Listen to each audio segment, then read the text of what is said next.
कभी कभी सुमित्रा जी मुक्त हास्य करती थी, लेकिन आप हर पल आपका चेहरा मुस्कान से भरा रहता था।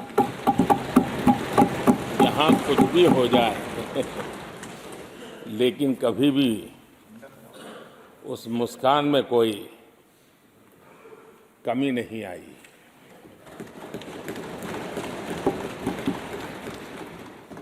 अनेकविध परिस्थितियों में आपने बहुत ही संतुलित भाव से और सच्चे अर्थ में निष्पक्ष भाव से इस सदन का मार्गदर्शन किया, सदन का नेतृत्व किया। मैं इसके लिए भी आपकी भूरी भूरी प्रशंसा करता हूं।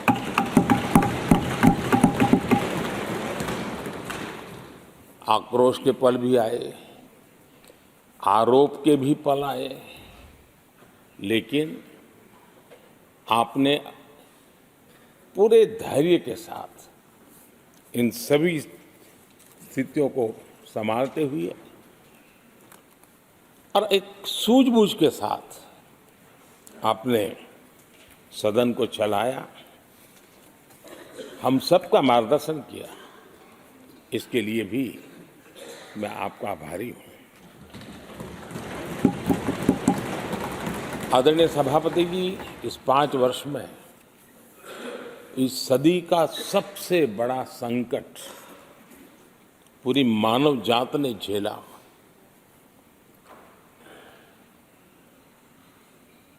कौन बचेगा, कौन बच पाएगा, कोई किसी को बचा सकता है कि नहीं बचा सकता,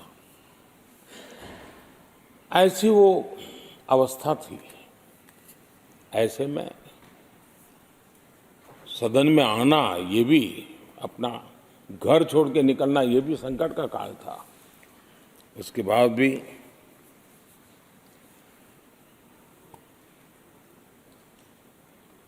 जो भी नई व्यवस्थाएं करनी पड़ी, आपने उसको किया। देश के काम को रुकने नहीं दिया।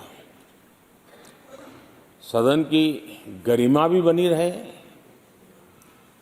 और देश के आवश्यक कामों को जो गति देनी चाहिए वो गति भी बनी रहे, और उस काम में सदन की जो भूमिका है वो रत्ती भर भी पीछे न रहे।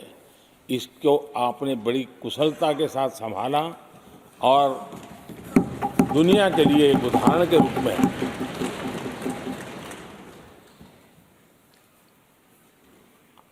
आदरणीय सभापति जी, मैं माननीय सांसदों का भी इस बात के लिए आज एक बार आभार व्यक्त करना चाहता हूं कि उस कालखंड में देश की आवश्यकताओं को देखते हुए सांसद निधि छोड़ने का प्रस्ताव माननीय सांसदों के सामने रखा और एक पल के विलंब के बिना सभी माननीय सांसदों ने सांसद निधि से मुक्त। इतना ही नहीं, एक देशवासियों को पॉजिटिव मैसेज देने के लिए अपने आचरण से समाज को एक विश्वास देने के लिए सांसदों ने अपनी सैलरी में से 30% कटौती का निर्णय सबने खुद ने किया, ताकि देश को भी विश्वास हुआ कि ये सबसे पहले छोड़ने वाले लोग हैं।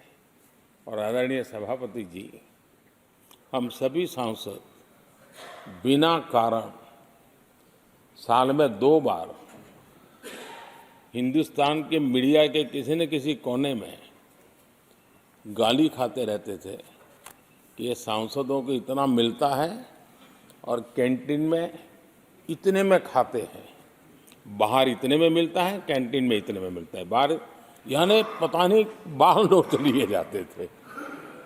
आपने निर्णय किया सबके लिए समान रेट होंगे कैंटीन में, और सांसदों ने कभी भी विरोध नहीं किया, शिकायत भी नहीं की।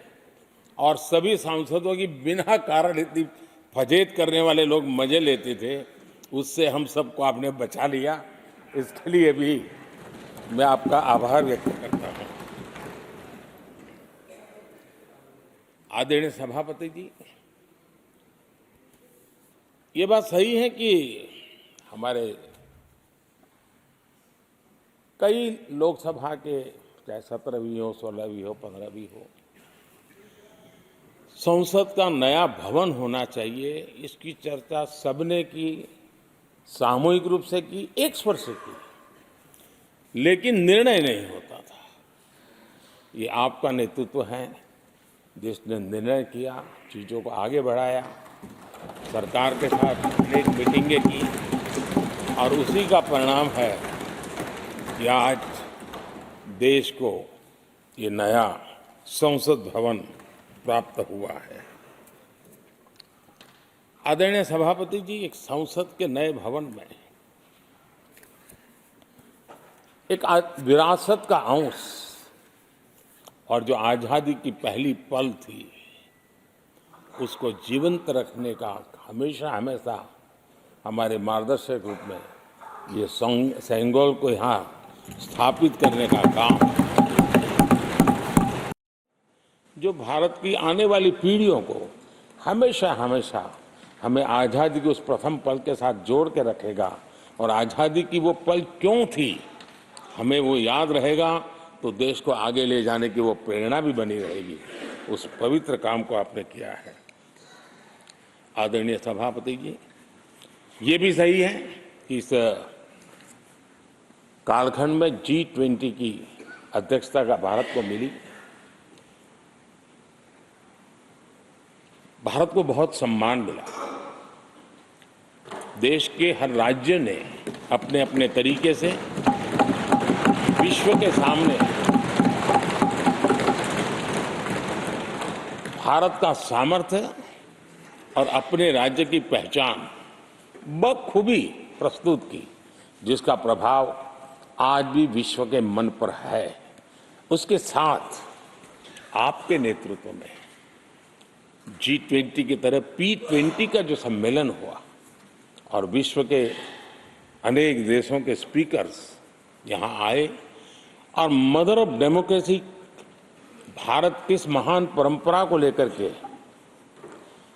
किस डेमोक्रेटिक वैल्यूज को लेकर के सदियों से हम आगे बढ़े हैं। व्यवस्थाएं बदली होगी, लेकिन डेमोक्रेटिक मन भारत का हमेशा बना रहा है। उस बात को आपने विश्व के स्पीकर्स के सामने बखूबी प्रस्तुत की, और भारत को लोकतांत्रिक व्यवस्थाओं में भी एक प्रतिष्ठा प्राप्त कराने का काम आपके नेतृत्व में हुआ।